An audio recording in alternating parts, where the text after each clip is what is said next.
All right, guys, welcome to episode number 12 of After Dinner Mints. Nolan here. For 13, can you get some sultry women voices, female voices into this one? Maybe. To like talk over the music a little bit? Possibly. Why? Just try to branch out a little bit, you know. This T. Jay, again.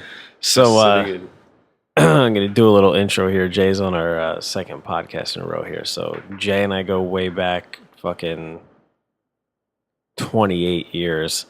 And holy shit, it is. yeah, it's a long fucking time, halfway through kindergarten.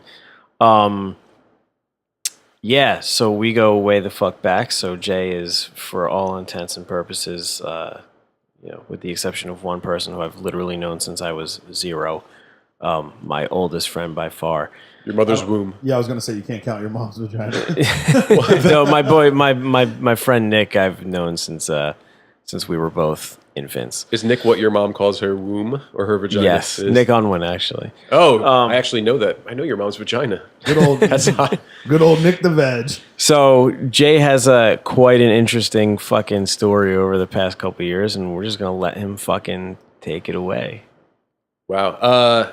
I don't know where to start. I know exactly where to start. I'll probably bounce around a little bit. So, I find myself visiting the state of New Jersey today for the first time in a long time after I fled to the West Coast following a tumultuous, shitty, terrible week in October of 2015 that saw my identity get stolen, my fiance sleep with another man, my house get taken away, and my dog die over the course of 8 days. Maybe it was 7. Although I wouldn't actually find out about all of that until a couple If months there's later. another PTSD candidate in the room, you're fucking sitting across from him. Oh yeah, I mean, Jesus. So I was good, just good times were had by all. outside. We were talking about such things, and I probably need to find some actual help one day, like a psychologist or something. General therapist. Yeah, general therapist. They honestly, Hopefully, this could be a cathartic experience. I can say I was like one of the biggest. What am I looking for? Naysayers. Naysayers when it came to therapy, and I'll be goddamned if this fucking charlatan didn't help me. So yeah, I came back to New Jersey just a couple of days ago after trekking almost 3,000 miles across country with a backpack and a laptop. Wow, my entire life, if you had a year ago today, if you had asked me what I would be doing or like what was going on in my life and how I expected it to play out, it would be 1,000,000% different than this. But I guess it's actually for the better now. I've found amazing fucking things that have happened in this terrible tragedy, and it's kind of starting to make sense to me. Like it's coming into it's coming clear, and it's a little more cohesive, and I'm accepting of it now, of my life being destroyed so fucking vehemently by these terrible scumbags. Anyway, so yes, so I guess I'm gonna just go ahead and mention the weed vaporizer juice because I feel like that's plays a role in this. Not particularly a name or brand. I don't know how to really play this one. We might have to cut some of this out for a second. Yeah, I wouldn't play around with anything that may potentially incriminate any parties. I've incriminated myself many times on the internets and other places so far. This is the least incriminating exposure. All right, then have at it. Yeah. So okay.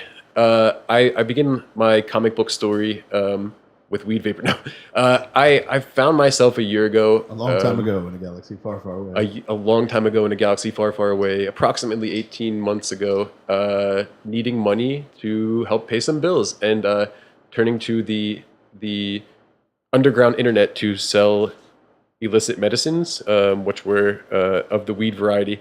And this is all kind of irrelevant for the most part and for a while until you realize this is actually, I guess the reason I mention this is because this is the catalyst for this identity theft, and is probably the only reason anybody would actually want to steal my identity at this point. Prior to this, my credit was terrible. My credit was shit. I was an alcoholic for a couple of years, so like bills were not my friend. It was just starting to rebound. Like I was proud of my 600 credit score.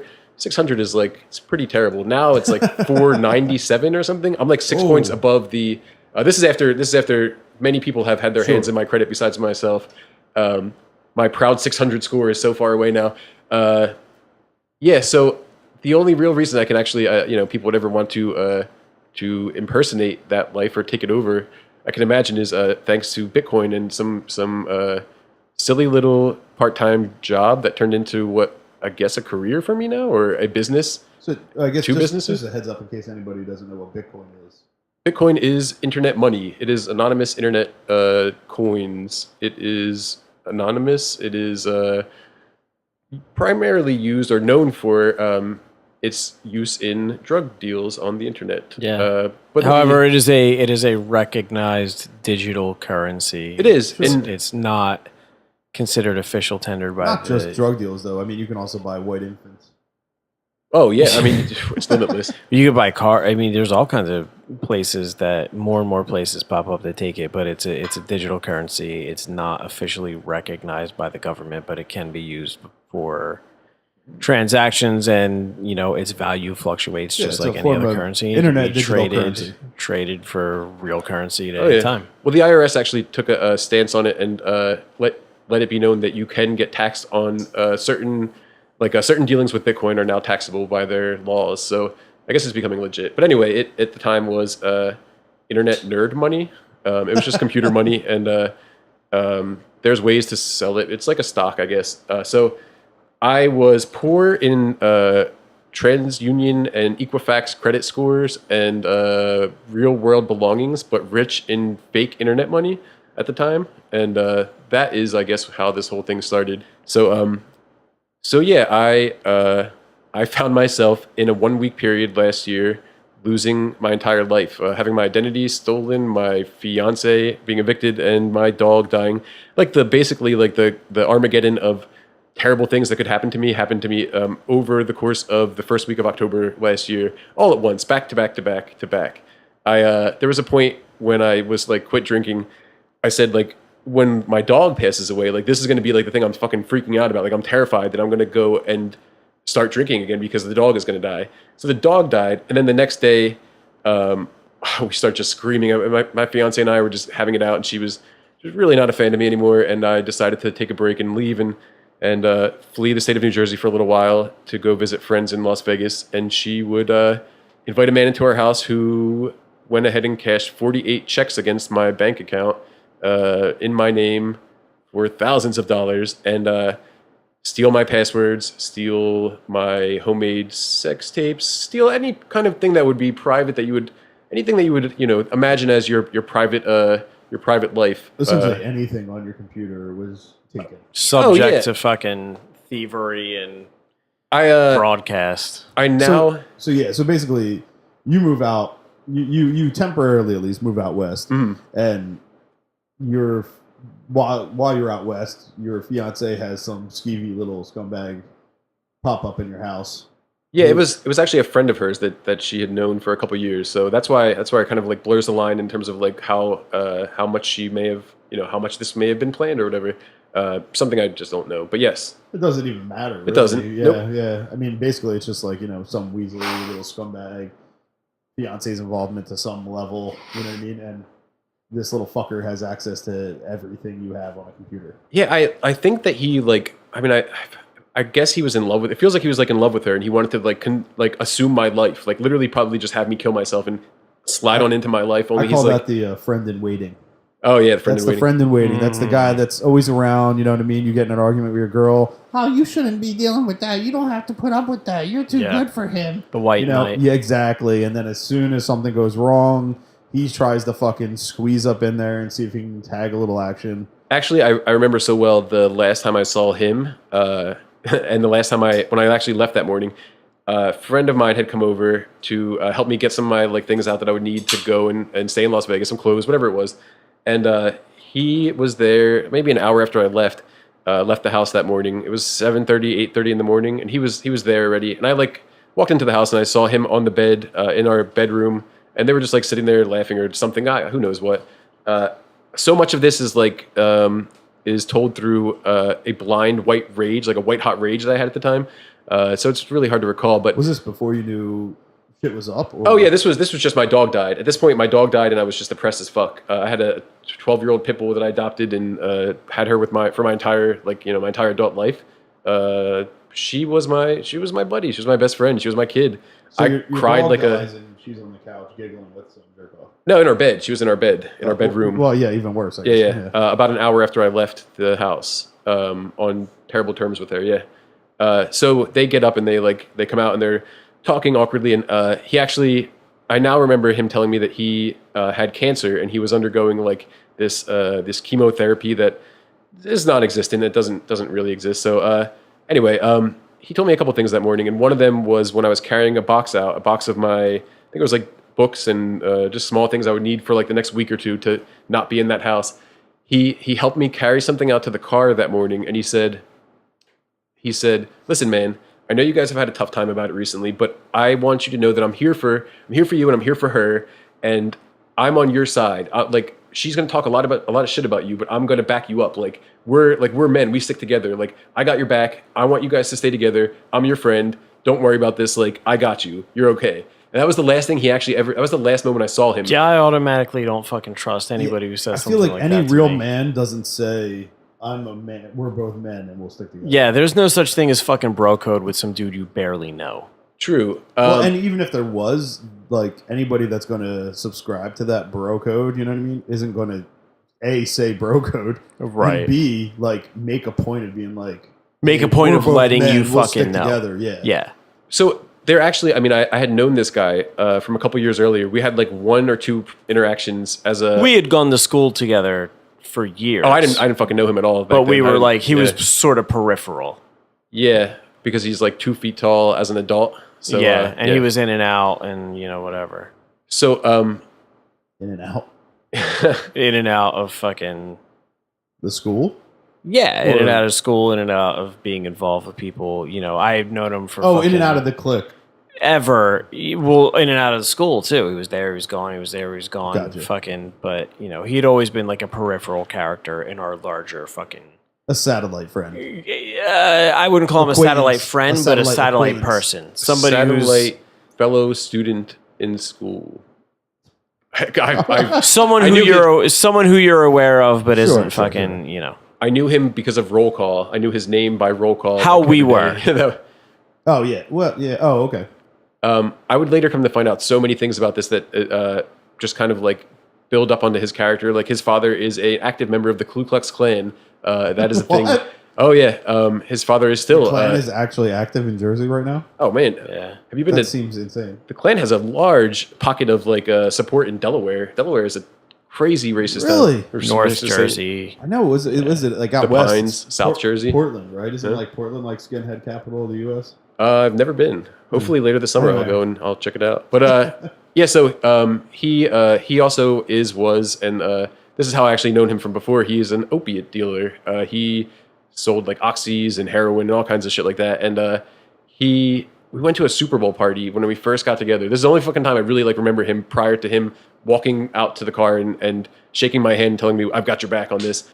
Was a Super Bowl party that I had gone to with my ex when we first got together, which was, I think we lasted about 5 years, 5.5 years altogether, in which he was trying to feed everybody like oxys. I don't know. I mean, there was way more drugs than I ever cared to see in my life being passed around there. That was never my thing. Like I always was all about pot, and I'm a huge stoner, but I really draw the line between like, I don't think pot is a drug, and here's heroin needles. Like, there's some very different Right. things. There's a fine Yeah, line. there's an argument to be made. Oh, Yeah, yeah. for sure. And so she told me later that night that he had propositioned her or said something to her along the lines of like, take this, and I'll like, and we can do this or whatever it was. It made me like, just literally hate the man. Like I felt like he was trying to take advantage of her at a time that I was not there for some reason. Whatever it was, I wanted to fucking kill him, and that was the only other Oh, time. like she, take this and then we she- can play around kind of thing. yeah, I think something along those lines. Like, look, they're downstairs smoking a joint. We're upstairs. Like, I'll give you these, but let's just, it was something along the lines of like trying to proposition her to get something that she would never do for drugs. And I thought that was a really fucking scummy thing to do. And so there was a reason we didn't see him for 5 years because I would have probably crushed him. And he knew that too. And so that was my only past experience with him leading up to the hey, I'm here when you're happy. You know, your dog died. That sucks. I'll take care of your girl for you. Like, don't worry about this. And now I can actually look back at that moment and just I feel nothing but like disgust and anger. There was a moment when I would like look back and I would just feel like I couldn't control myself. I just wanted to like I would probably like reimagine this story or like tell the story, and I would want to walk over and just punch you in the face to like let anger out. Yeah. And I've now found like channels and some avenues to. Because you can see the forest for the trees, and like it's all blatantly obvious now to the point that you just want to fucking destroy something. Yeah. Oh yeah. And having acquired a lawyer and actually like realizing what it was that can happen for him and what would happen to me if I were to do that. Like looking at adult things, the consequences of an assault or of having him murdered are very fucking serious. So obviously, the legal channels is the way I'm going to handle this, and I keep my rage and my fury inside for another moment or another time in life, or I've just kind of fucking lived in spite of him, happy and more productive life recently. But yeah, there was a time when I couldn't imagine getting over this. Like I couldn't imagine being okay with the fact that all of this has happened, and I probably for the first time ever like actually considered suicide an option for like a brief moment in my life. Like however short or brief that moment was, I recognized that this was the first time I ever thought like, wow, I don't want there like I probably could go on without living and just be like end my life here and I'll be okay. And this was a that's a crazy thing for me to think or like even say now to admit to, because it obviously kind of like undertones these like serious issues that I have, and I don't really know what to do with that yet, but No, yeah, it's a rough spot to be in. There's one point in my life where I felt the same way, and yeah, it's a rough awakening. When you have that like kind of momentary glimpse of like, if things are like this, I don't want to live anymore. It's a really weird. It's a dark fucking place to be. Yeah, and it's a very It's visceral reaction. It's like it's an actual hopelessness. Yeah, and it's like a palpable, like you can taste it, you can feel it. It's very bizarre. Oh yeah, no, it was very it had a taste and it had a sense and odor and a touch, and it had a moment in my life that it kind of like consumed me, and I'm incredibly grateful to be past that and not having done anything stupid to get past that, to just kind of to work through it on my own and with some help of like friends and poetry and shit like that. I've kind of found ways to release my anger without punching holes in everybody's wall, because otherwise I probably wouldn't be a good house guest or wouldn't be welcome in too many people's houses, wouldn't be crashing on their couches for sure if I'm punching holes in walls. But yeah, I attribute this man as literally destroying my life, or my life as what it was, my life as it was a year ago. I thought I would be probably married with maybe a kid on the way, or at least living in a house with my fiance, and maybe we'd have another dog by now because I love dogs and dogs are awesome, and I would have my garden and all this shit that I was used to, all these routines, all these things I like came to know as my life would actually just kind of continue on, and all of a sudden one day none of them really continued on anymore. They just stopped. So yeah, some of the things that some of the things that have led to that, I actually realize now that once I left, so a timeline, I guess, a brief timeline. October 1st was the day I actually left New Jersey. October 3rd, there would be 36 checks cashed fraudulently against my name. And October 4th, there would be 18 more. Is that right? 12 more. 48 total. October 3rd would be the day that my landlord would go to the house after the ex and him had called him over for something, and they would falsely tell my landlord that she had a restraining order on me because there was domestic violence, of which there was farthest fucking bullshit I've ever heard in my life. I'm a fucking pacifist by nature, and I've never lifted a hand on that girl. But the fact that they fabricated this restraining order, and that I was out of town, and I guess. Now, what was the motivation for fabricating the restraining order? They just didn't want me. They wanted me to be like kicked out of the house, basically. I think that they thought that. I guess it worked. If I couldn't get back into the house, I couldn't get my belongings, and I still don't have all my belongings back. So success for them, I guess. Yeah. So yeah, I. Now, in the meantime, if I could add a little color to this. Yeah. This ex was trying to paint paint Jay in a really bad light to a number of people. There was a propaganda campaign being Basically, waged. you know, to his friends, to his family. You know, I was one of those people. I was receiving fucking phone calls and text messages and internet messages and shit. Now, what would be the motivation of this? Like, is this the same thing? Like, Char- all right, well, fucking character assassination, so that when things happen, it looks bad. And you know, she would send me send me fucking texts and be like, "Jay's drinking again." Now, keep in mind, this is someone who we just did the math. What was it?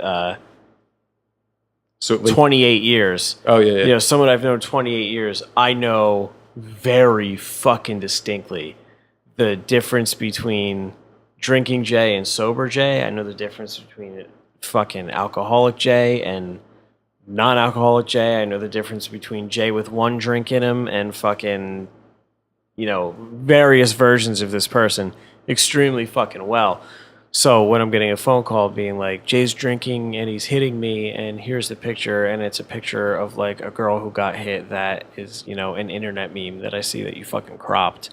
You know, like, first of all, I have a hard time like swallowing that you're telling me this person did this to you. Second of all, you're fucking sending me literally like a picture from like a domestic violence meme that it's I like fucking seen on Facebook. grumpy cat with a black eye. Exactly. Like, dude, who are you trying to fucking bullshit? And that was not just happening with me. It was happening with, you know, his other friends, happening with, you know, his family. She even fucking started an altercation with my fucking wife through like Facebook Messenger, saying, you know, talking a bunch of shit to her about him. And at that point, I fucking inserted myself a little more than I wanted to in the fucking situation, and that ended real fucking quick. But yeah, so there was there was a smear campaign going on for sure. She was doing a takedown.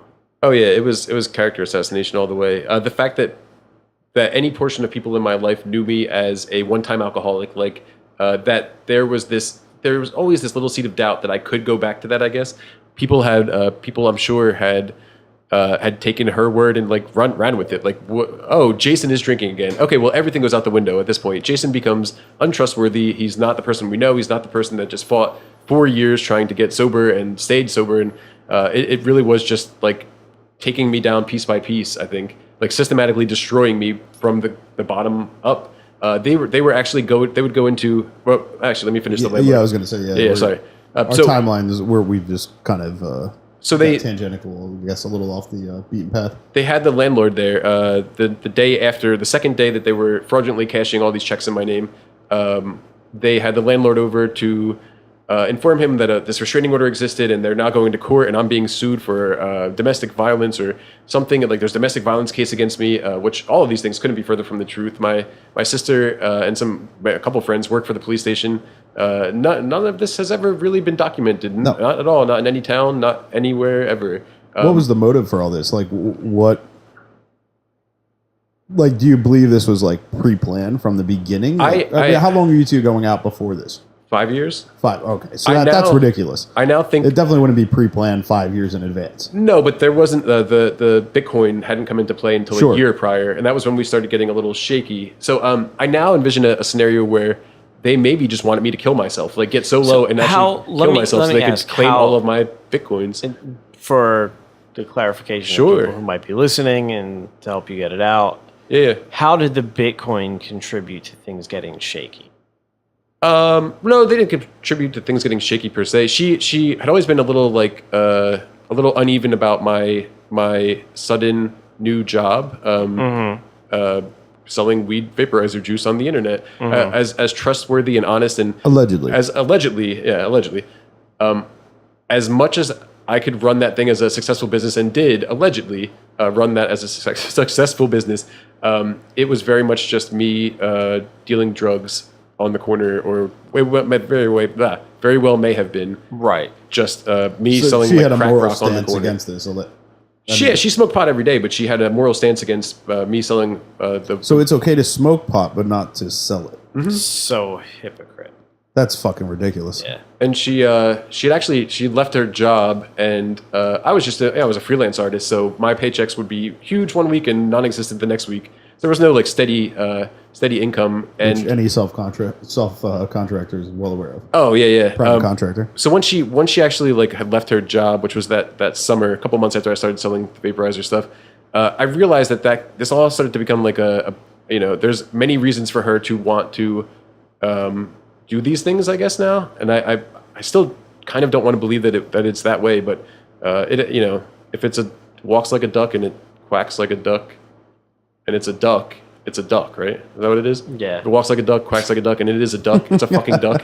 So it's a fucking duck. And she was on me for like not having enough money. She was on me for having too much money. She was on me for spending too much time working. She was on me for anything you can imagine. I mean, the risk would all be mine. The risk was solely mine. She wanted a reason to hate me, I think, and she made it happen. She would create these ridiculous arguments and start belittling me. I've seen that before too, with like just people in relationships in general. It's like, one person loses interest, and then rather than just leave, they decide to create drama or create Or it doesn't problems. exist to justify exactly to their so position. yeah, exactly. So they don't look like the bad guy. Who's Yeah, I don't want to be the away. bad guy. I don't want to walk away from this relationship. Yes. I don't want to work on this relationship. So instead, I'm going to create and fabricate shit that's going to, cause a intentional rift in the relationship to force it to not work. Well, if it's all right, if I could provide some additional Yeah, color on this, please do. Stop saying. You're that probably one of the fucking only phrase. people that can actually do so honestly and firsthand information. So one of the things that, and I'm not going to get on too far of a tangent if I can avoid it, but I was, as probably no one listening to this knows, but everyone in the room knows, involved in a relationship with somebody who stole tremendous amounts of money from me and did all kinds of crazy shit. This person was had some like depression issues and hid them from me for several years and decided at one point that she was going to get off medication. And Always a good without plan. consulting, Always a good plan. yeah, without consulting a doctor or fucking anybody, stops taking medication, starts going crazy, starts, doing a lot. So as I'm hearing these stories from Jay and as I'm getting these phone calls, I very distinctly remember the time when I got off the phone with her, called Jay immediately and was like, look, we got to fucking talk about this because the tone in the voice, the tone of the conversation, the carrying on, the mannerisms, the way this is happening, the way that fucking she's speaking about you, like it's the same pattern rings that too I see familiar. before. It rings familiar to me, where somebody who has some severe psychological issues, they're rearing their head and manifesting in this, and rather than addressing them internally, they're addressing them, projecting them to you and fucking doing this, and then come to find out. This is where I'll let you jump in. Yeah, so actually before we had that conversation, which I remember very well, comparing the two people, before we had that conversation, I was actually happy and proud that she had made the decision to start to step down from some of these meds she was put on, following her father's like untimely death, vehicular manslaughter, and some other incidents she had in life. She was seeing a psychiatrist, and he was medicating her, for a couple of years at this point, and I thought only good things could come from this. Like she's weaning herself off, she's becoming less dependent on pharmaceuticals. I was still kind of am in the mindset, but I'm a more realistic man at this point, that weed was a very healthy and natural alternative and could solve all your problems. I realize that's like a fantasy now, but I mean that it can replace so many things. I thought this was like a positive step. So I didn't really. And it can definitely help a lot of people, but there are, there's certain things that There's some people who just need their fucking hormones balanced. I actually- and there's nothing you can do about When it. I thought when I had that thought, I had never taken a Xanax in my life, and that I've since taken a few at least, and I can now have a more informed opinion, I would say. But yeah, I thought And then this it was. helps. I mean, it's the same position people take about weed, where they're like, "Oh, weed is nothing but a criminal drug." It's just Yeah, people sure. using it to get a buzz and get high. And it's like, well, have you ever done it? No. Well, then how the fuck do you know how the fuck it's in her? Yeah, similar how she would pop like a Xanax every day. I'll smoke a bowl every day because it is my like level. It levels my head off, I guess, a little bit, and it is what it is. But yeah, so actually, she was coming down from some relatively serious serotonin altering drugs. Sure. So she was lacking the highs and lacking the lows that most people do, and she started to act a little more herself. I want to say, like a little more normal. I thought, at least, when she was getting down off of some of these normal's things. not always good sometimes. It's not always good. I fucking love weird girls too, but it started to seem like it was just a healthy, natural thing to do. And she actually told her doctor at one point, and he had agreed, and he started to he had stepped her down further, and she was anyway. So she was getting off of these meds, and once she started to get so far off of them, it did become she became physical. Like she was a physically violent person towards me for the first time, I mean, ever. And in 5 years of a relationship, I woke up one morning to her like punching me in the face, wailing on my face, and that was something I never would have expected. That's always a weird. We've talked about it on the podcast before, but when it comes to physical altercations between men and women, there's no nice way to handle it. Yeah, no, there's not. You can run away. You can. I mean, there's however it goes. I mean, there is. You're gonna have to go and face this at some point, and yeah, it was not pleasant. But so she was ways that are socially acceptable to deal with. There are not ways that actually solve the problem.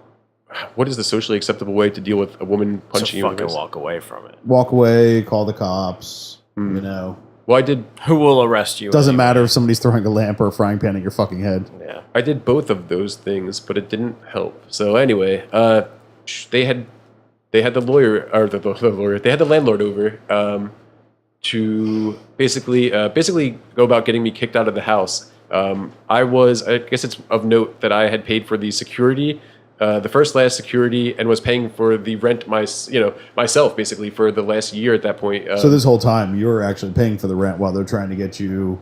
Yeah, I was pseudo evicted from the place you're paying for. Sure. At least a couple $1,000s of my own was on the last month of the rent and the security, and I was paying the rent itself like a monthly basis and the utilities for about 10 months straight of like myself just paying it completely.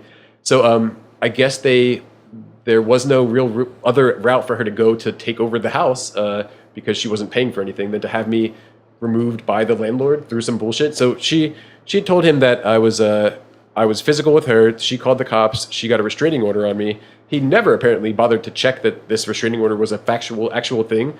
He took her at her word. She told him that I was selling cocaine and drugs and all kinds of stuff out of the house, and that I was destroying the house. The destruction was water damage in the basement that somehow I think she tried to make it seem like I was maliciously done. Like, our shower leaked. It's, he's a fucking scumbag. He's destroying the house. Like, it's as if I was like pissing on the floor trying to like soak through the basement boards or something.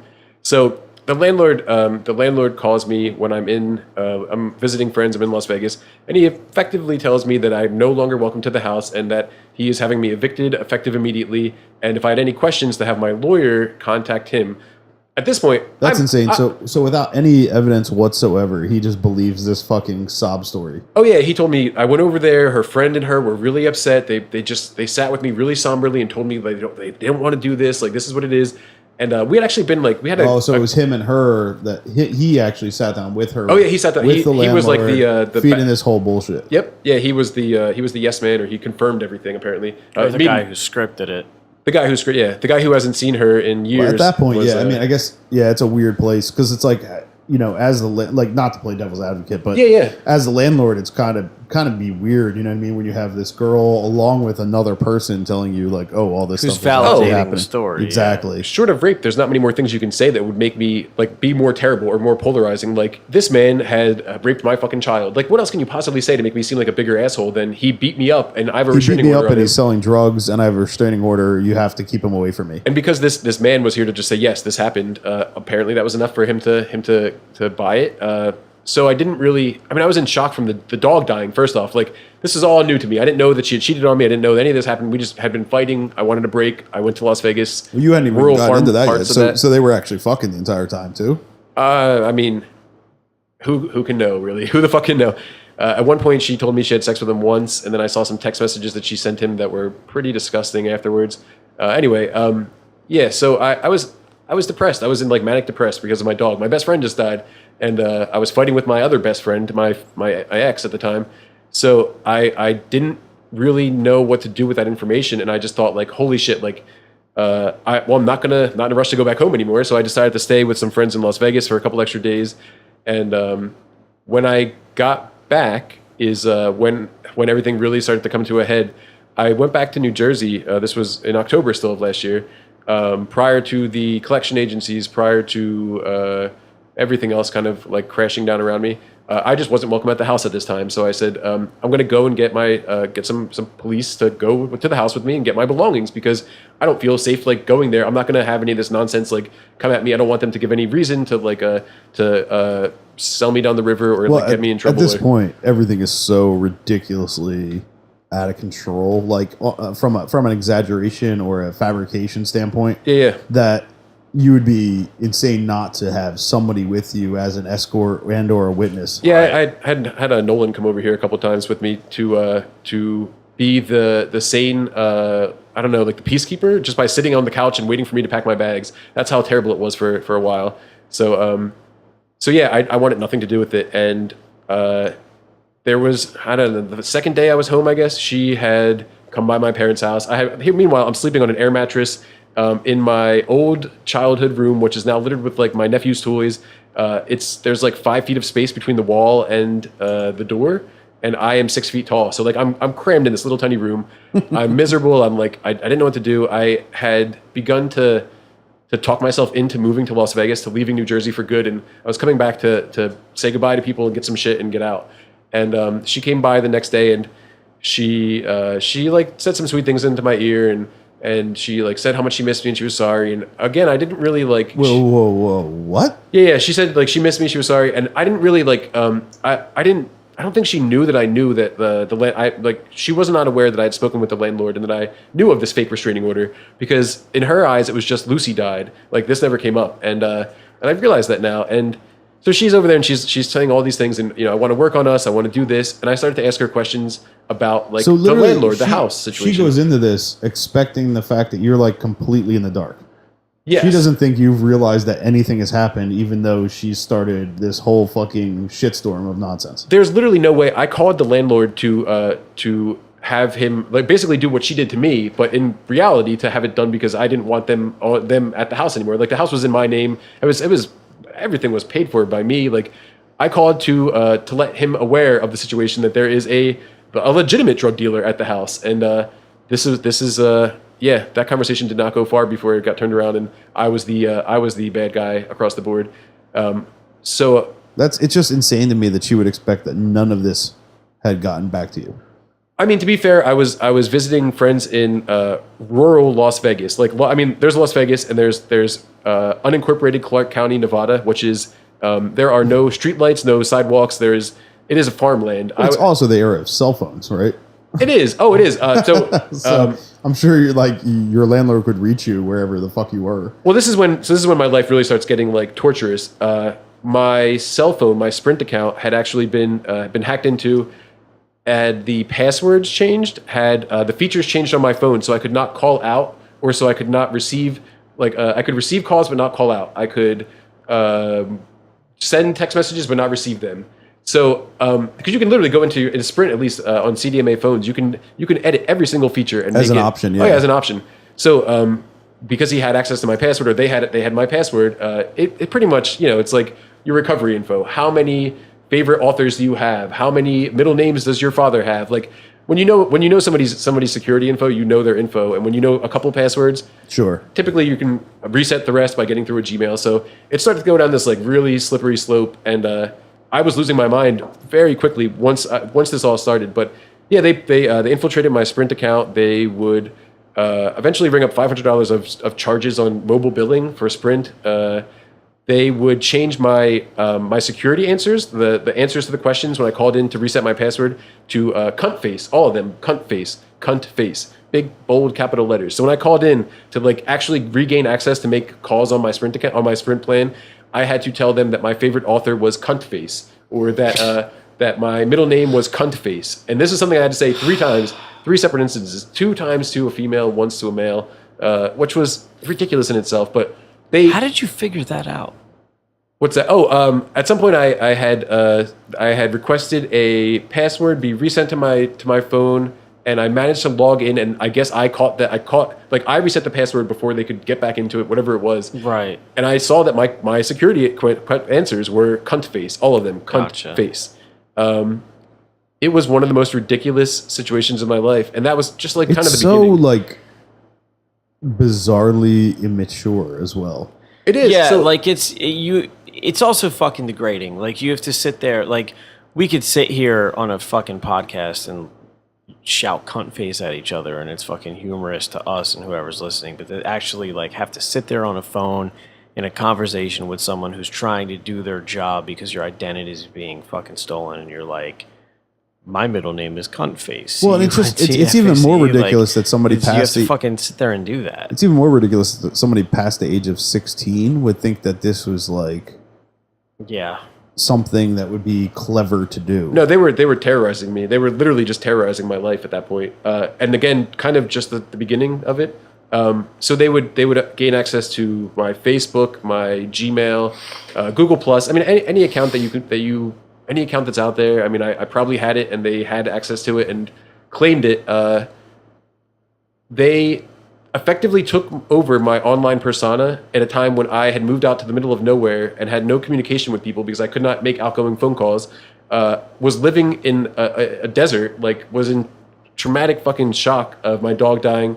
I just kind of like, I don't know how I made it through that point in my life, honestly. Like how I made it through like not being able to get into Facebook, not being Right. able to get into Gmail. I had the only access to like a human person I had at one point was my roommate who I was staying at her house, who worked like 18 to 20 hours a day or something. It seemed like I was there to watch her dogs because she was working 60 to 80 hours a week for a month, so she was never fucking home. So my communication existed solely of like a 10 to 15 minute conversation every morning over breakfast, and then it was just me, and that was it. Like I would start new email accounts. I would try to talk to people. People kind of like were really like walking on eggshells with me, and still do a little bit. And this like at this point in my life because they didn't know what was true, what was Yeah, false. they They didn't didn't know want to what get was- dragged into the drama, whatever. Sure. Yeah, the drama, whether or not, I mean, I'm sure I sounded crazy. Like, at one point, I just started flipping out. Like, I'm yelling at people that I can't use my phone. I'm yelling at people that, this isn't me on Facebook. This is, like, I had lost my mind for a while. I don't know how I found it again, but I did, and I'm grateful that I did. Because I was concerned for a while that I might not ever, like, make it out of this point in my life with, like, my entire life, not only like Sure, the physical, yeah. the tangible items, the social, the online, the persona. Like I had struggled for a while with issues of self, like who I really am, because I feel like they took it away from me. They took all of that away from me. Well, and if shit's low and you hit a really low point and it's an extended low point, it's hard to imagine sometimes that it's going to end or that there will be yeah, a light at rise the again on end, that yeah. roller coaster. Yeah. And so yeah, there was definitely times when I thought I'm gonna start drinking again. I never did. Haven't touched alcohol. Haven't touched anything like that. Never thought more than like an hour of that one day that I would like kill myself because I feel like I don't know. I feel like I would rather live a great life and have them be fucking miserable assholes and see me enjoy my life. Like living well is the best revenge is I'm not thinking of who that is quoted to or who that's attributed to, but living well is the best revenge is something I've kind of like taken to heart recently. So I just thought that honestly I have to keep on going, right? Like push me down, I'll get back up. Push me down, I'll get back up. It's not the first time in my life I was like beaten or left for dead or whatever, but it was the most thoroughly ridiculous and all-encompassing destructive one. Yeah. So you come back well, so in the meantime, there's some great tidbits that still affect my life at this point. So when they gained access to my Facebook, that was actually a brand new Facebook account. I had a previous one closed down the day my dog died. I lost access to my original Facebook.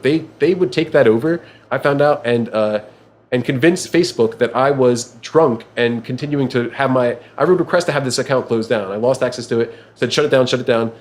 They unknowingly, to me, would keep reopening this account with my information and using it to slander the fuck out of me. They posted private, like personal sex tapes, whatever, personal videos onto Facebook. Oh yeah. There was an aunt of mine that has a screenshot of a video I'm quite familiar with because I thoroughly enjoy masturbating to my own self and videos that I make, whatever. It's fun. Yeah, I mean, how else are you gonna? Whatever. So anyway, yeah, I recognized the video well, and I saw that frame, and that would happen a couple more times with other people in other incidences. Like people would, I think they were selectively defriending or blocking friends of mine as they would go along, like removing or putting like very specific lists together, like acquaintances, non-acquaintances, where they would only like this message would reach certain people and not others. Sure. So it was again, this is like a lot of assumption, but Facebook and the fraud investigations department with my lawyers have kind of started to figure everything out.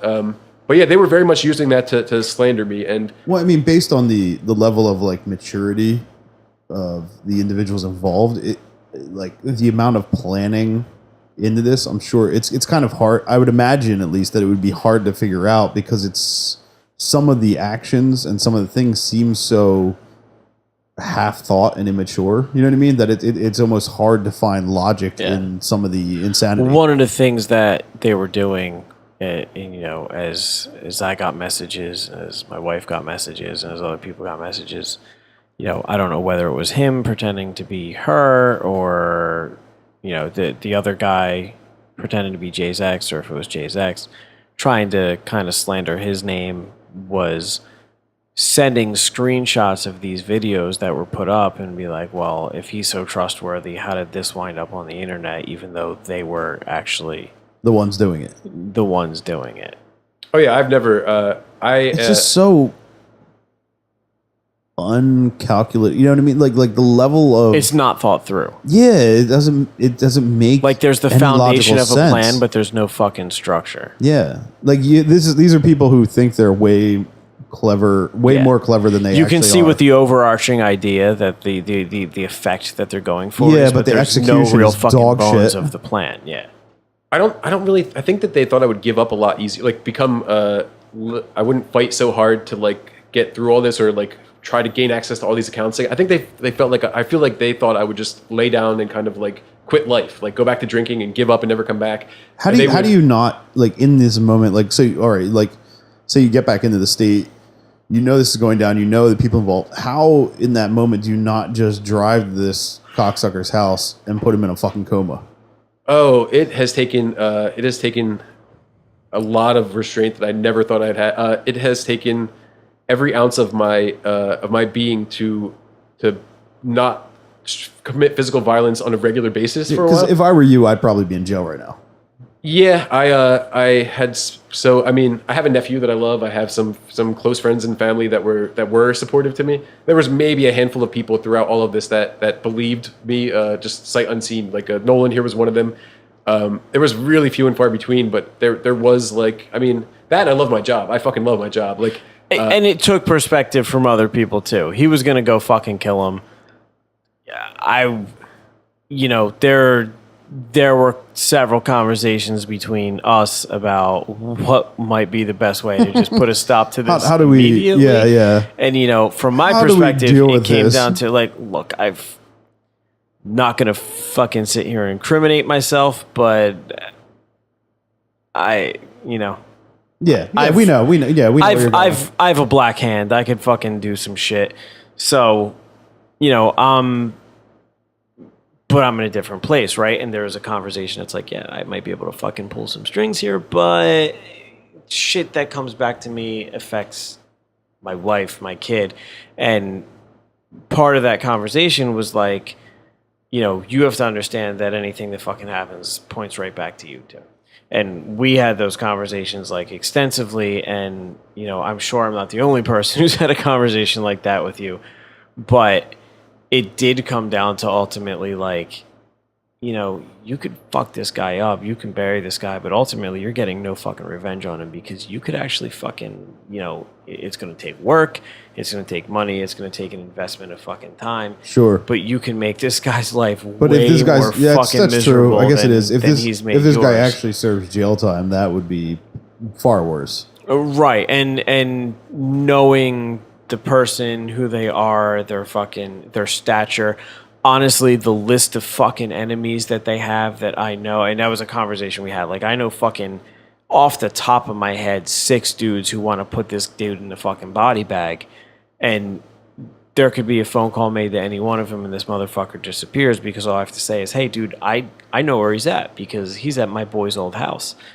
And that would have been an easy fucking thing I to feel do. like we should probably start talking about this and move on to the story at hand. But well, I mean, there's a point to this. No comment. The point being before that we incriminate ourselves. well, there is no incrimination because nothing happened. Sure. And fucking, the point of this being that it would have been very easy to make from a number of perspectives and a number of people who wanted to fucking would like to see this guy disappear. It would have been very easy to fucking arrange that.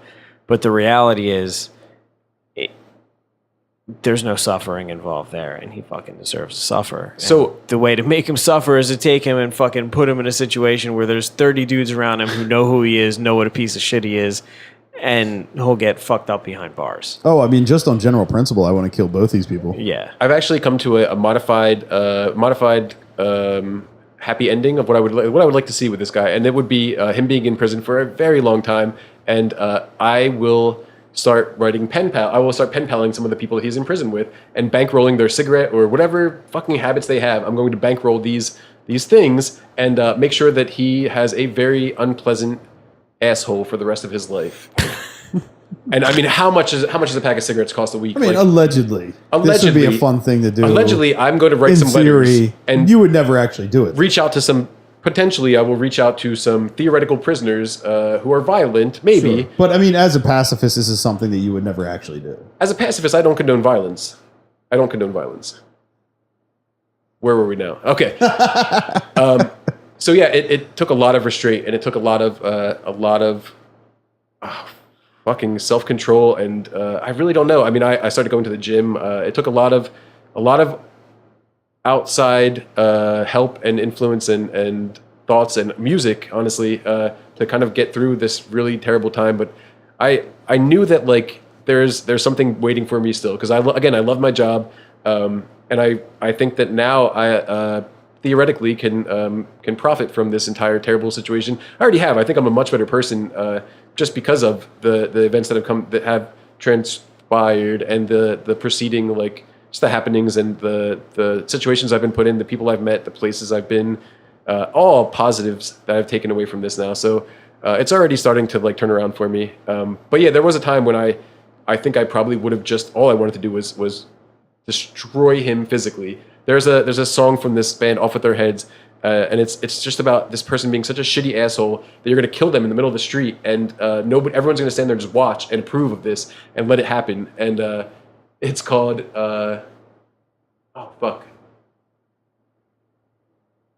something your own family. Anyway, it doesn't matter. This song was my mantra. I just wanted him to die. I wanted to beat him bloody senseless, and I'd plead like insanity. I guess that was my like best case scenario as of, I don't know, November-ish, December last year. He fucked me up. So the landlord had me more or less on a verbal thing. He had told me to get the fuck out of the house. He said that I'm not welcome. It was a culmination of factors, just not just the way he said it, but I guess the surrounding the incidents and evidence that existed in this world due to my work that may have made it more difficult for me to fight these things. The fact that weed was still being made so illegal and such a Schedule I narcotic painted me as maybe more of a drug dealer than I was theoretically. Allegedly. So they had me kind of like they had me in the mindset that if I were to do anything to try to like regain access to my house, to get my shit, to take my house back and keep it my house and kick her off the lease, that I would have to go through the court system, and they would be challenging my freedom with their evidence, because they at this point began blackmailing me for being a weed vaporizer procurer. Producer. So you actually Producer of weed spoke to vaporizer both things. of them, or just one or the other? Like, how did the blackmail go about? So the blackmail existed in my communications with this asshole had only gone so far as one text message and one email, and on Facebook Messenger he had actually this is where he kind of like he wrote his own fucking destiny. He told me that if I were to do anything that that would soil his plans, or fuck if I went to the police, if I let anybody know what was happening, that they have all these pictures and all these videos of incriminating things against me that they would have no problem leaking or releasing or making privy the entire fucking world, and they thought that was enough that it would keep me shunned, quiet, like keep me complacent and just let them do what they wanted, which was effectively to have me pay for their house while they are staying there and he's taking over my life. I think that's exactly what the goal at that point was for them, for me to bankroll their life while I worked my ass off, allegedly. This is such a ridiculous fucking plan. Like, how do you think this is actually going to work? Like, are you this fucking dumb? Like that you? Yeah. I can't even fathom it. So I think it all comes down to the notion that they really thought that I just would cave, or I would be so petrified. You were that much of a pushover, basically. Yeah, that I would be so fearful of the ramifications of their photos and videos getting out there and what it could potentially do for me, that I would just like curl up in a ball, drink, and kill myself. This is what I imagine their like best case scenario is at this point. So I didn't do that. Obviously, I said fuck that, and I packed up my business and I sent it in the mail to my new West Coast home, and I continued on with life while they continued on just taking over my identity for another 3 months at this point. 3 months of Facebooks, of Sprint, of Gmail, closures, hackings, password resets. Now, is this still ongoing, or has it been stopped as of like this moment? Basically, once I lawyered up, they more or less stopped. So a lot of what I wasn't able to use my bank after all this started happening. So I was using prepaid debit cards to pay for things, basically loading cash onto them and using prepaid debit cards. Sure, because you basically bills. have no bank account at that point. Yeah, I have no bank account. Once you call TransUnion and you call the credit companies and you report credit theft, your Social Security number just gets locked down. The only way to stop credit card theft or identity theft is to freeze your identity, even for the individual that is the victim. So I'm still kind of suffering with that. But the prepaid debit cards. They exist outside of the FDIC and outside of any other bullshit. And all you really need is your Social Security number, and he would go and use that to get another like $1,200 out of me after I got a lawyer. So at this point, they're probably up in and around the $15K total like debt and shit they've accumulated in my name or are responsible for. So once I got the lawyer, though, that was, literally like 2 days later, he reached in and yanked out that $1,200, and that was the last I've really heard or seen from them at all, outside of like her sending me some pity emails with like fucking 20 emoji frowny faces in a row crying or something, which is a thing that happened a couple times. Wait, so if she sends you an email like that, what is she trying to fucking do? Is she like? Well, she's trying to play both sides. Yeah, I get that, but she's trying to appeal to my. What's the tone of these emails? Is she trying to win you over? Is she trying to say I'm sorry? Is she trying to fucking? She's trying to save her own fucking ass. Yeah, I get that, but I'm saying in what context? Is she trying to be like, I've been played, or this isn't really me, or I'm sorry for what I did, or I didn't know what I was doing? Like, what? I have no what's idea. The tone? I have no idea, and here's why. The emails would be a blank subject and literally 20 emojis in a row, frowny faces, crying. Just 20 emojis. Oh, you're not exaggerating. Like that literally is the email. Yeah, it was a dozen frowny faces, or a dozen like the ones with the cry, the tears. Yeah, it was just emojis. There was no words. Yeah, that's it. We had a point where we would communicate with each other and try to talk, and it just became like devolved into yelling and fits, and I gave up on that. I stopped trying to talk to her. So really, the only point she would reach me, I had added her to my spam box. I had changed my phone number at this point. I had changed my email address. I had gotten rid of my 13 or 14 years running jmontag at gmail.com, whatever. I don't really care if I put my name out there at this point. It's spreading pretty. Yep, I feel comfortable with that. So anyway, my Gmail, all of this stuff. You don't use that account anymore. It's gone. No, it's nobody can ever open that again. Sure. It's literally on the banned blocked list of Gmail, which is a thing that actually exists. The blacklist of email addresses. It is no longer ever to be able to be opened again. Good to know. It is good to know. So yeah, they were shit. They had my life. Like that was my life. My life was not. My life was basically now just my work in this huge house. And a friend, was staying in a room, renting a room in a mansion in the farm parts of Las Vegas, which sounds ridiculous, but it's a real thing. And I lived on a street with 2 horses, two other houses and a roommate that was never there. And I had no real access or no steady access to my telephone, my social media accounts, or my friends or family. So it was just me. Like, I was isolated as fuck. Like I couldn't have been more isolated at a worse time in my life. And I think they just thought I would kind of go away. And now, now that I started to make my when I began traveling back home, when I Basically began started to fight back. Oh yeah, when I got a lawyer, and when the lawyer started contacting Facebook, and when they started contacting Gmail, and when all this stuff started happening, they became a little more like I don't know if they still had access to my Gmail or they were scanning it or whatever, but they became like much more aware, and they just stopped almost immediately in terms of like fucking with me, thinking that now that I have a lawyer, it's going to be documented. I have all of this shit documented, like the text messages, the email. I mean, I deleted my Gmail account, but you can archive that shit. Sure. There's Yeah. 18.5 gigabytes of me in a zip folder on my desktop. Many of these things are, at least the last 6 months of those things, are very incriminating to them and not so much myself. So somehow I don't know if I found like God or like if I found some kind of like higher power or something to like pick me up and carry me through that really shitty part, because there's some parts I lost my mind. I don't remember like I took Xanax for like a week unprescribed because I was so depressed I didn't know what to do. I took a quarter of a tab of Xanax. Quarter of a tab, is that what it is?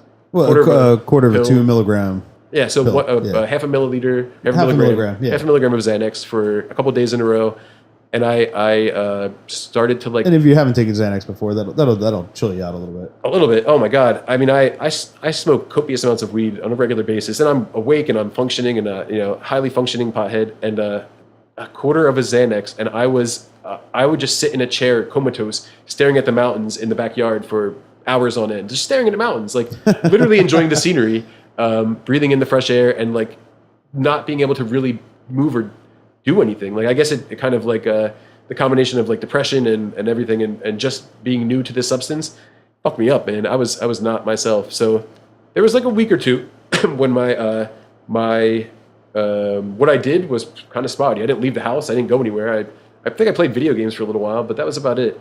And at some point I realized that I either have to like lay down or stand up and fight. Like I can't just keep going on in this perpetual sorrow where people have access to my accounts, and I wasn't benefiting from this. Nothing was ending. Nothing was changing.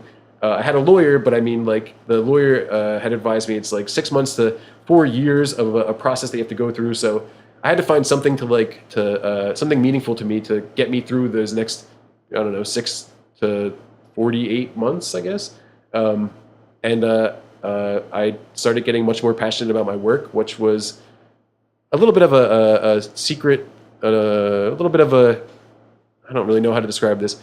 It was not very apparent to everybody in my life what I was doing. I was telling them I was doing a lot more websites than I was, and I was making some medicinal medicines, holistic things for people to, Sure. naturally cure what ails them, I guess. And that job seemed to be the only place I was receiving any kind of respect or any kind of attention that was not terrible or not like, holy fuck, like, are you are you okay? Are you okay? Like, there's only so many times you can answer a question, are you okay, before you're not okay anymore. So I started getting much more involved in my work at this point, and they kind of like slowed down. They left me alone for a little while.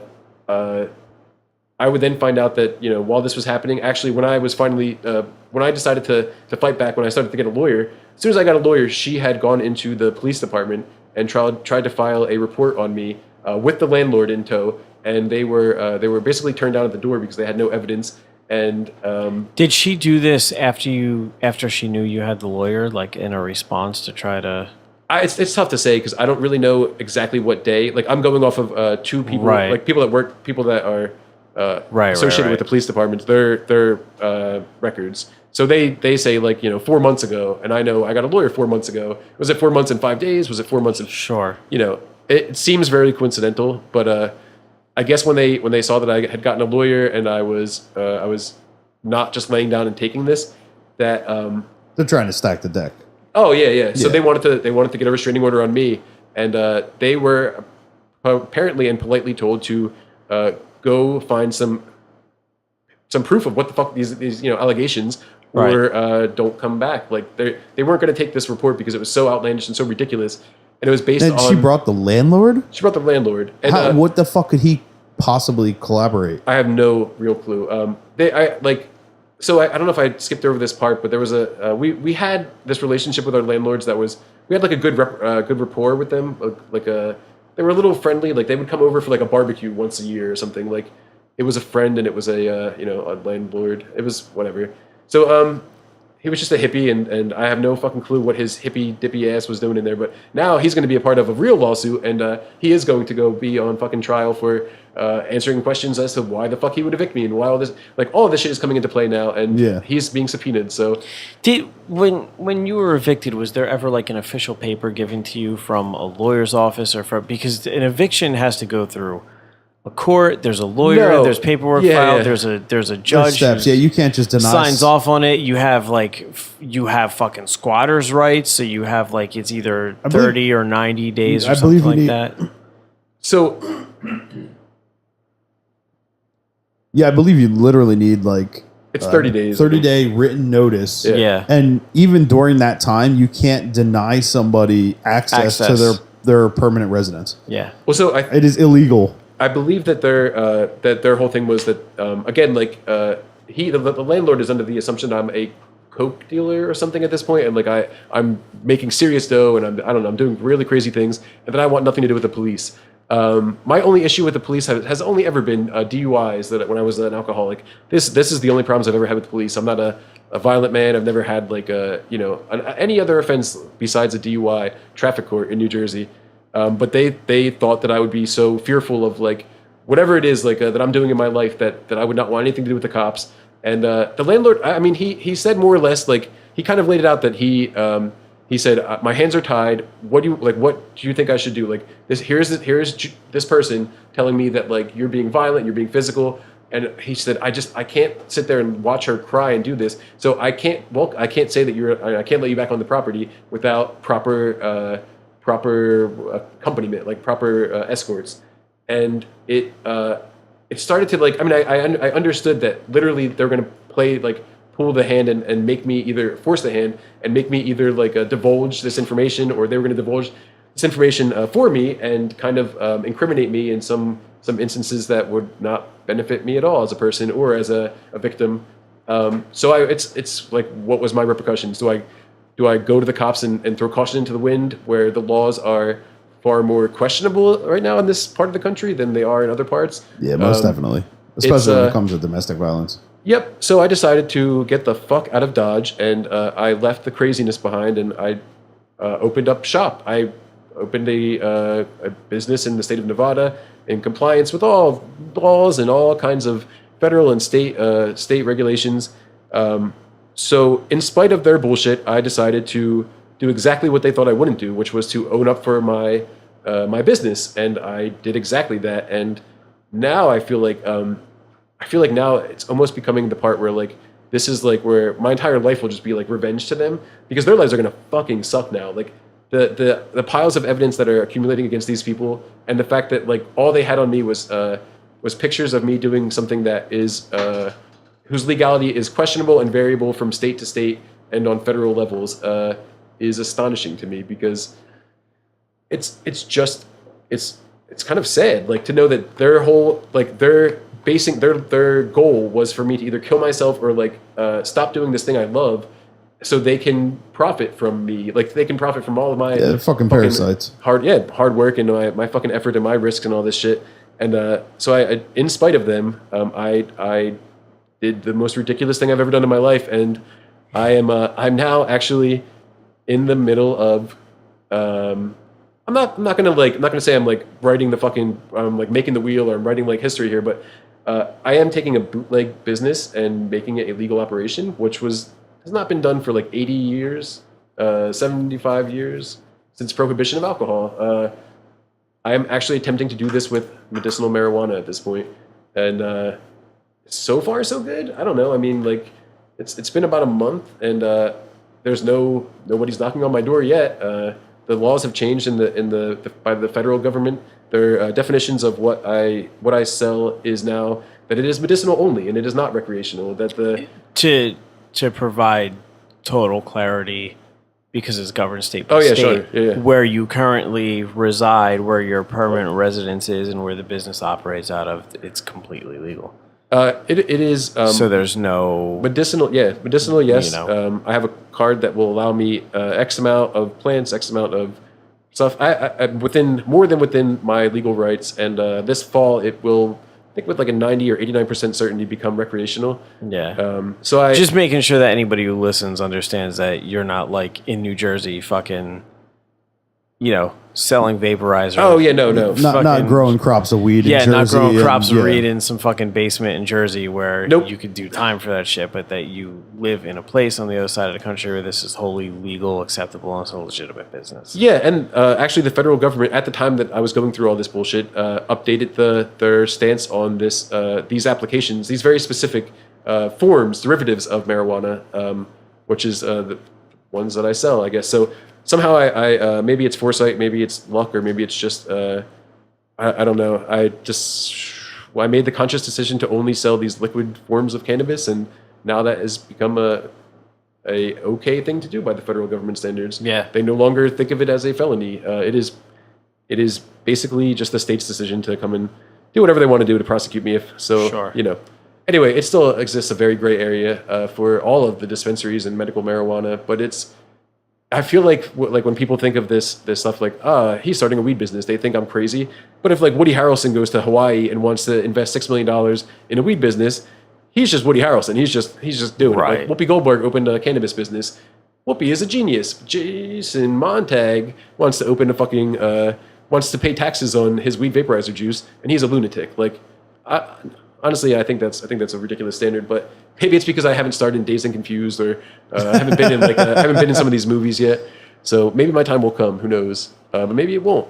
But it's also considered like, and I'm not agreeing with it, but I think the perspective people looks at it that way is like they're looking at an eccentric person doing something eccentric where they look at you and you're like, you're a civilian doing this. What the fuck is he thinking? But, you just take one look at the places who've made it legal and all the legitimate businesses that have sprung up around it and the surplus of fucking revenue that they're generating. And it doesn't take a fucking genius to figure out that this is a legitimate business move and the direction to go. It's the direction we are going. Oh yeah, it's prohibition of alcohol brought about much change in the United States, and I've researched quite a bit of this, and the similarities A are lot so of it bad. yeah, a lot of it bad. But I mean, the similarities are so insane. But the fact that that liquor has zero medical applications kind of puts it in a different category all of its own. So yeah, I mean, many people that I encounter, strangers now, that I have started to tell some of this story to, which it's very much a work in progress, and it's still happening as we speak.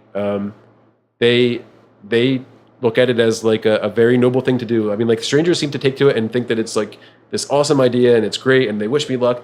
And the people that are close to me in my life are way more cautious and apprehensive and think that I probably did lose my mind and may not have recovered it, and that I'm just doing it like as an asshole, like a childish move to like I really don't know. Like I'm To not be like, look what I can do. yeah, and I don't know how formulated their opinions were prior to like me making the decision to start a legal weed business, because of the things that were said, or done or posted by other people to defame me or to make me look like some less than noble asshole or something. So where do things at the moment stand with your situation regarding the ex and the midget identity thief? Oh, so actually, I made the decision about 3 weeks ago. It was time to come back and file the report and actually like go to the police station and get all this stuff together. I'd spent weeks and weeks and months speaking with and dealing with fraud and investigations departments at any number of companies, and they are very few and limited fraud and investigation employees in these fucking places. So it's really difficult to actually get a lot of their attention and take care of small things. But after weeks and months and phone calls and standard mail letters and all this stuff, I finally have a lion's share of the documents that I would need, like the evidence that paints them as the guilty people they are, I guess. Involved Right. in criminal activity. Yeah, yeah. And the lawyer has basically said like you just line your ducks up and that's it. I mean that's how you take care of it. So I've had to do a lot of the legwork and it sucks. But now I decided a couple weeks ago to come back and do this. And then when I was getting ready to leave, actually physically leave Nevada and come back to New Jersey, I decided to take my time and stroll across the country by backpacking and stopping and seeing everybody and everything and anything that's out there besides New Jersey or a police station. Right. I stopped to enjoy on the way home. It took me about 3 weeks, 3,000 miles, 3 weeks, 3 cities I spent most of my time in: Austin, New Orleans, Atlanta. I mean, I was in LA. I've been just kind of traveling anywhere but New Jersey until this week. Now I came back. I just kind of crashed and slept for a couple of days, and I find myself still needing to go to file this report, but Sure. now doing so with a clearer mind and a cleaner set of clothes. And I guess I have to shave and stuff still, but you know, you get the point. Like I looked. You don't need to shave the file report. I looked pretty homeless. I looked You pretty. can just groom. I looked like a homeless straggler or like a vagabond for a while. I guess I think it like discredits me a little bit because it's a pretty insane story to begin with as it is. Sure. So I need to like have whatever kind of like whatever positive whatever goodwill I have or I can possibly get. I need on my side. And being homeless is not probably the way to go. Dress the part, look the part. Yeah, dress the part. Yep. How do you feel now after fucking sharing your story with the world? I don't know. That's a good question. I don't think the story is over by any means. Sure. When I start to think of all the events and all the things that have happened to me in the last year, it becomes comical. Like it becomes like larger than life, and it's really hard for me to sit and grasp that it's not. This is my life. Like literally, this is just these are the things that happened to me. I'm glad you said that actually, because like one of the things, just personally, when I talk about the shit that happened to me with the person who, I guess it's considered identity theft because it was definitely stealing money using my credit cards and my bank account. Just certainly not to the fucking extent that you experienced it, but definitely to the extent that it's, life. I'm still recovering from the financial damage that that this person caused. But when I tell the story now, I laugh about it, and people like look at me and they're like, how are you? Like they don't believe I'm being honest because they're like, how are you laughing? And I'm like, We have no choice. what the hell else can I do? Like, it's ridiculous. When you explain it, it's so ridiculous that I actually have to laugh. And with this much distance and perspective on it, it becomes something funny that if someone else was telling me, I'd probably like chuckle a little bit to myself anyway. So now I'm just laughing at myself about sort of being a victim. And to say, like, you can look at it and I don't even remember how you put it, like a minute ago, that either you could find humor in it or, it's just funny to talk about. Yeah. That's the kind of perspective that allows you to really like separate yourself from the situation and just fucking like, that's ultimately what fucking closure actually is, being able to completely remove yourself. And I know it's not over yet, but it's a fucking giant step. I mean, in that sense, I'm the fact that I'm here talking about this and actually in New Jersey and not manically depressed or like staring at a wall or sleeping in a bed 24/7 is tremendous improvements. Like there was a time when I just didn't want to get out of bed for a week or 2 or 3 or whatever, and I did because I kept on working. And I mean, I worked my ass off, but I sunk myself into my work, and I now have a lot more confidence because of that, because of my success in those avenues. It's starting to translate into confidence in other, I guess, aspects, except for the whole helping my penis friend find some lady vagina friends. It's like I don't know, it's coming, I guess. Yeah. But I mean, I feel like someone hook our boy up. this sounds like, I don't want this to sound like pompous, but I feel like I have like a higher purpose or like a grander purpose in the scheme of things, like some larger goal that I've not yet reached or something I don't even know it exists yet.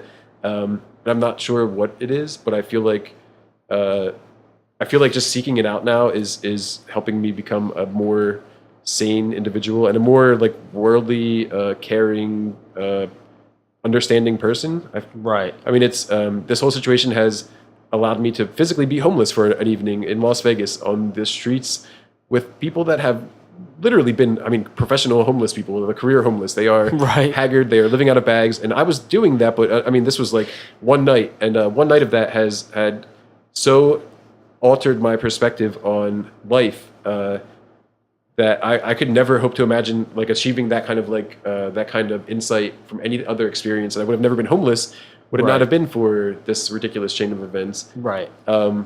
I think that I now have so I've been reading this book Walden by Henry David Thoreau. Yeah. It's basically like man is self. Like all you need is the self. Like who you are is what you do and the things that you build, and the world that you create is what that is your life. That is Yeah. life as it stands.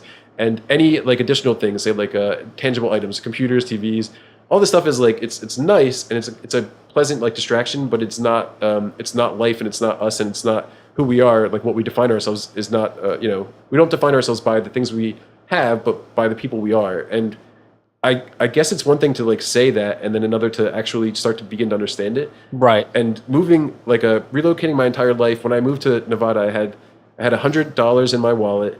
I had 2.5 bags of clothes and a PlayStation 4 taking up the other half of that third bag. And I had a box of some work belongings being like a medium-sized postal box being shipped to me. And Right.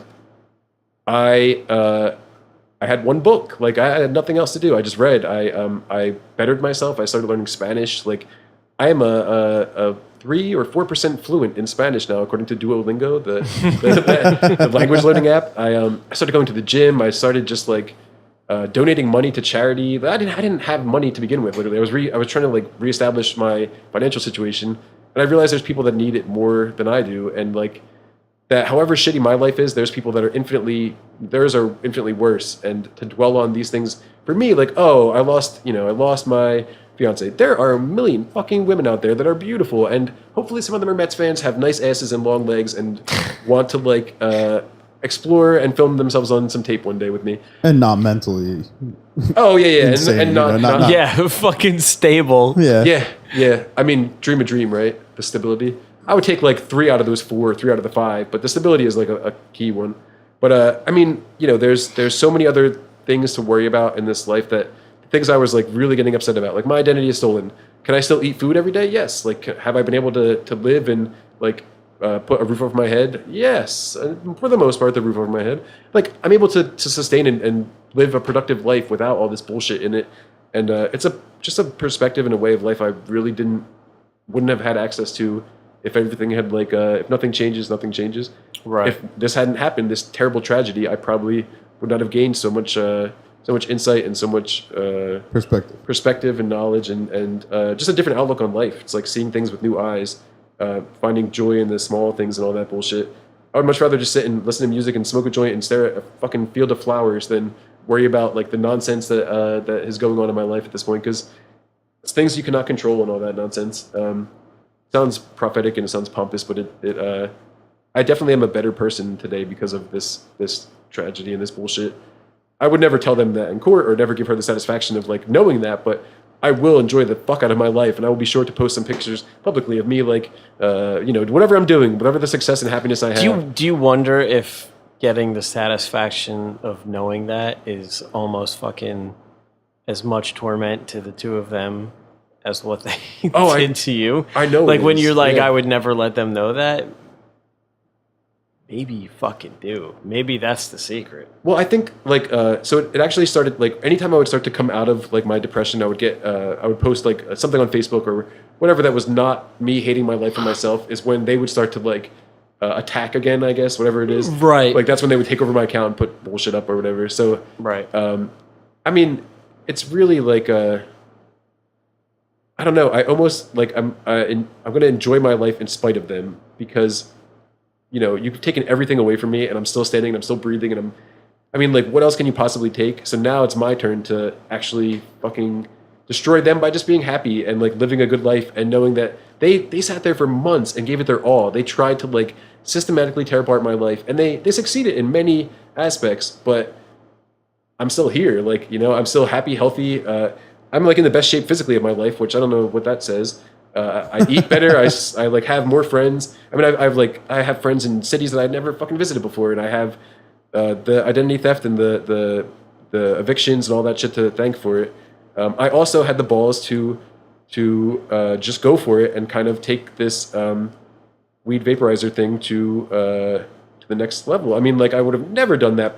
It's not intangible to me, but I guess when you lose everything, you kind of stop caring about some things. Mm-hmm. And you know, you need something to fight for. Everyone needs something to fight for. And so, if my cause was or is cannabis and weed, it was enough to like get me through that shitty, terrible time. And I would happily serve some jail time for the public's or the government's misconception and their bullshit laws and their bullshit classifications of it.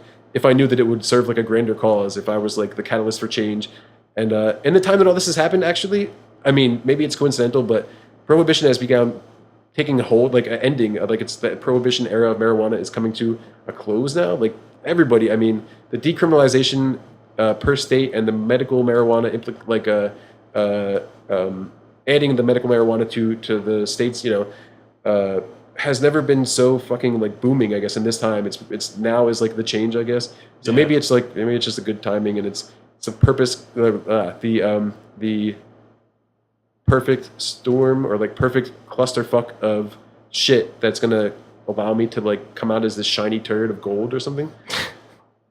Yeah, well, it's like the turmoil of your own personal life is also coinciding with these like recent developments in, you know, be that state and federal laws and stuff like that. Sure. In a very convenient manner for you, you know, and like you said, you know, like it could just be coincidence, but in the end, like you'll come out ahead.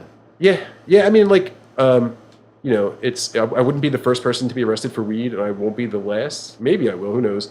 But I know that I'm not harming anybody. Like I'm only doing good for the community. I'm a productive member of society. I pay taxes. I help people. I mean, like, I'm not selling or distributing an illicit or a habit forming or a narcotic or something that's going to destroy people's lives. It is easily the safest drug that you can probably have, and it's at the right time, I guess. So yeah, it's kind of given me a means to just go for it. It just given me a reason to just say fuck it and go for it. Losing my entire life has given me a brand new life, and you know, I now have like a lot more perspective, a lot more insight, and a lot more past history to avoid certain things going forward on my new life now, my new lease on life, I guess. Honestly, it's not terrible. Yeah. I mean, I'm super not looking forward to fucking going and sitting and having to rehash this not on the internet radio in front of an actual cop with my lawyer there and all this other stuff, because then it's much more... well, and then still there's even past that is the actual trial itself and... Oh, yeah. I mean, this could still be another solid 2 or 3 years. Yeah, this could get bullshit. dragged out for a long fucking time. We'll definitely have to have you back on sometime for a recap. Yeah, I plan to, in about 2 weeks, I'm going to be taking off and reconvening my backpacking adventures for the next month or two or rest of the summer, who knows.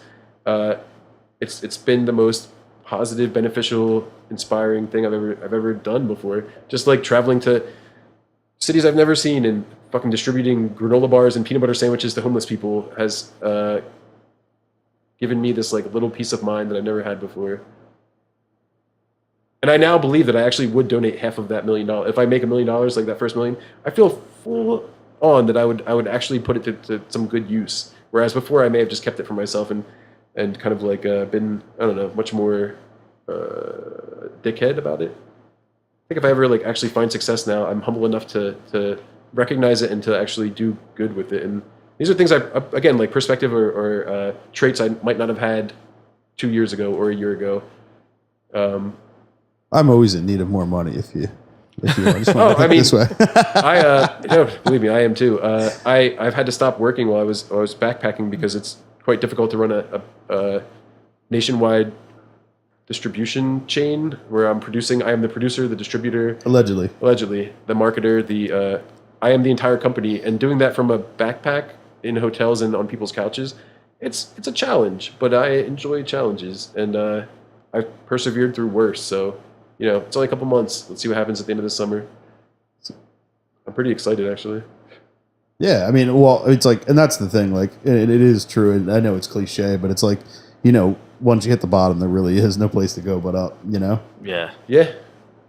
I mean, the people that mean the most to me are the ones that stuck through and didn't buy into all the bullshit and didn't like believe that I had fallen off and gone back to drinking and all this stuff. And those people, I mean, I write people off at a breakneck pace anymore. Like, it doesn't take a lot for me to be able to, or to just write you off and disappear you from my life. Like, I don't really see a lot of reason or need for second or third chances. Like, if they're going to sit there and question my sanity or my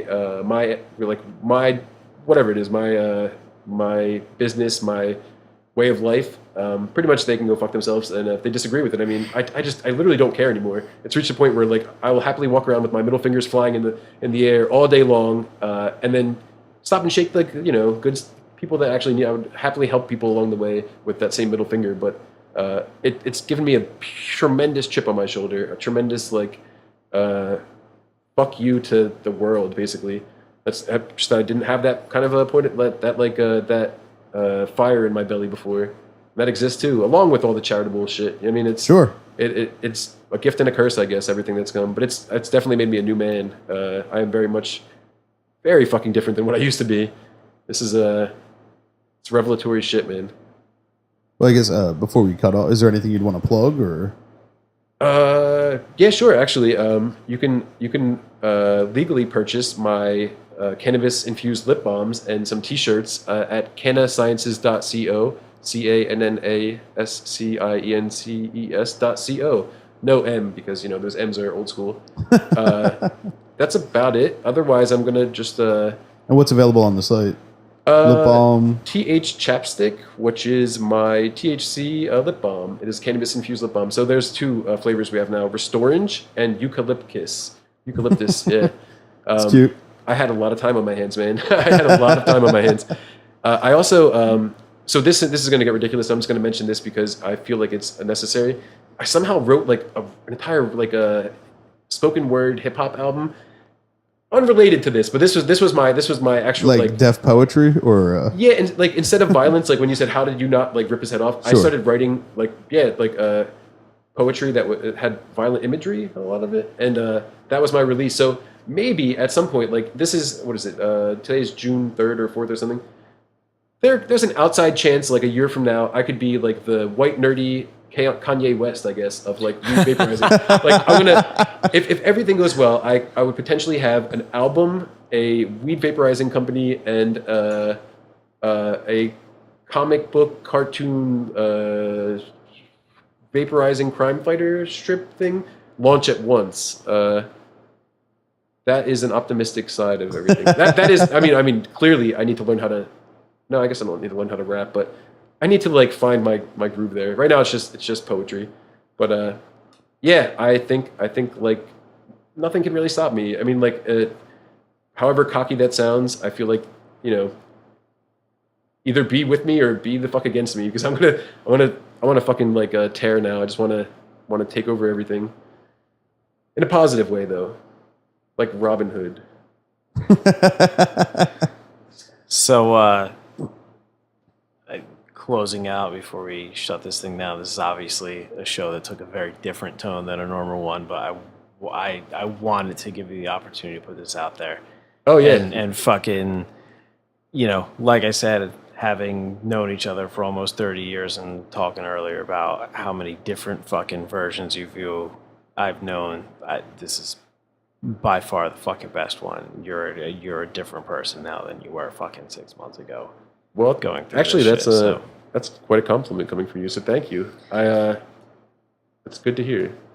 Especially because so many people think much the opposite, right? At least right now. But I feel like that will change when court comes and all this other stuff starts to come to light. I'll stab all those motherfuckers. The good thing is, I now know who my real friends are. I guess in life, like Yeah. the people that have stood by me through this are the ones that actually give a fuck and are actually friends. Like it was a very fine line in the sand that this whole thing had drawn in my life. So I'm grateful for that. That's super fucking cool. Just black and white. Much Thanks. respect to the listeners who are first coming into this show. Their introduction to the show is this episode. God bless them if they make it to the second one. I mean, the next one. This was probably a little bit of a downer, but thanks for listening at least. I don't think it's a downer at all. I think it's an No. upper. It's interesting. Yeah, I mean, I guess It's fucking crazy and it has a positive turn. And at next the week end, we'll be so. talking about cum and vaginas and eating babies, and it'll be all back to normal. Yeah, this would be the same shit as normal. That's what we do, ups and downs. Does radio on the internet? Does internet radio podcasts? Do they have telephone calls? Can I call in from like a fucking? I do Fallujah? not know how to do that, but it can be done.